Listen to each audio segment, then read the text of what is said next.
Annen edip bilmediğimi. O zaten senin annen diyebilsem. Hasta ve tedavi olmuyor. Çok az kaldı.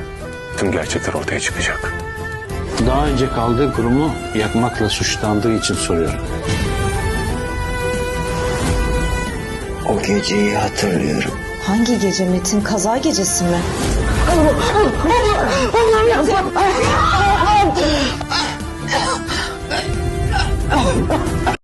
Herkese merhaba arkadaşlar. Gelin dizisinin yeni bölümünde neler olacağı merak konusu olmaya devam ederken tüm soruların cevabı bu analizimde olacak. Dizimizin yeni bölümünde Metin artık iyice kontrolden çıkmış gibi görünse de Sinem'in Metin'in elinden tutmasıyla birlikte bu karanlık ruh halinin yavaş yavaş dağılmaya başladığını göreceğiz.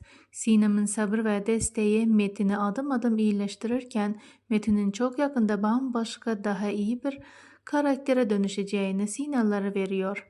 Diğer yandan Sıla cephesinde de işler giderek karışıyor. Sıla Engin'i kandırmaya devam etse de kurduğu oyunlar bir bir açığa çıkmaya başlıyor ve gerçek yüzü yavaş yavaş ortaya çıkan Sıla Engin'in hayatında büyük bir pişmanlığın fitilini ateşleyecek. Bu pişmanlık Engin'i geçmişteler yüzleşmeye iterken Engin'in Cihan'dan özür dilemesiyle birlikte eski dostların yeniden bir araya geldiğine tanık olacağız.